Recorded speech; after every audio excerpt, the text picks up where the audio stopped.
What is this lionfish even looking at? Isn't this the most boring dive site imaginable?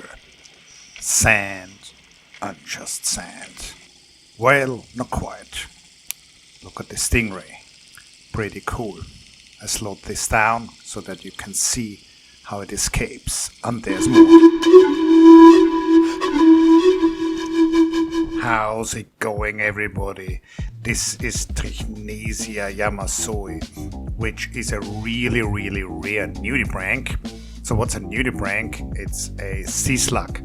So it's a gastropod mollusk, just like your garden slugs, but obviously it lives underwater, and there is such a high biodiversity of these. And why is there such a high biodiversity? Because these animals are highly specialized in terms of what they eat. Now, what does this nudibranch eat? It eats a hydroid, so the animal in the back, which looks like a fern, that's its prey. Now, why are we seeing all these weird eddies in front of the animal? Because we off Negros Island in the Philippines, which is volcanic, so these are convection eddies from the heat coming from the sand. Now, here is another close-up of this animal.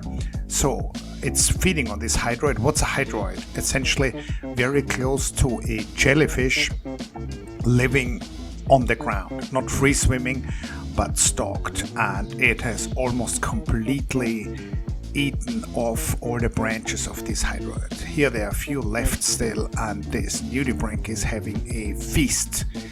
Now, this is the first time I've not only seen this one, but it's the first time I've filmed it. So super excited about this animal.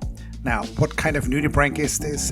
It's an aeolete, meaning it has all these cirri, it has all these tassels on its back. A lot of aeoletes either store chloroplasts, the photosynthetic organs of plants in there, or I believe this one stores the stinging cells from the hydroid. So it uses the cells of other animals. Amazing. This is a sarcoglosson, Costasiella.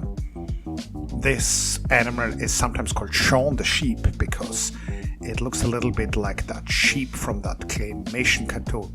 Now, this is not quite a nudibranch, it's also a gastropod mollusk, and so closely related. And the size of this animal is about the size of a rice grain, so probably a millimeter.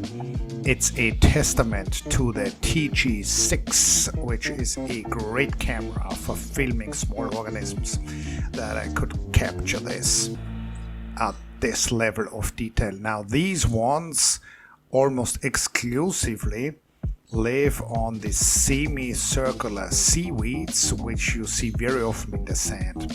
So, to come back to the question at the beginning of the video, this is what you can see in the sand. There's an amazing multitude of small animals. There's biodiversity in the millimeter to centimeter scale. That's just mind-boggling to me. I think this is mind-boggling to the biologist, and this is also extremely beautiful, even if you're not that interested in the biological background of these animals. Now, who is this? This is a Wunderpus. This is again a really rare species of octopus. Octopi, of course, belong to the cephalopods, which are also mollusks like the sea slugs, but these are highly intelligent animals. And these ones typically sit in their burrows. You can see the breathing movement, and as so often with animals which live in the sand, the eyes are highly elevated, so to make sure the animal can see far, even if it's alive in a flat sandy area. Amazing. Love the Wunderpus. Now, these are other cephalopods. These are squid. They are very social animals. They always thrive and live in these schools.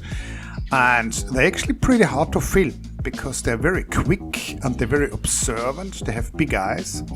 So they're not very keen to get close to humans, which is probably a good idea in a country where fishing is a way of life. So excited that I managed to get these. And this is another really interesting sea slug, Aplysia parva.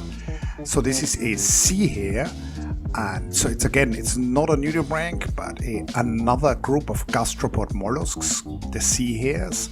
What's happening to it here? I filmed this at a site called Init. This is a site with a lot of current. I actually made a separate video about that dive site. And so this very small animal, probably a centimeter in length, was really struggling. Now, thank you for watching. Shout out to Sea Explorer Darwin, with whom I did these amazing dives. Actually, all the footage is from a single dive here.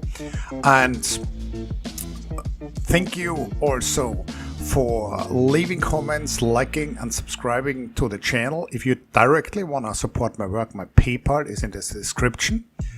Make sure you check back in the next couple of days, because there is a lot of good new footage coming. Well, best fishers, and till in a few days.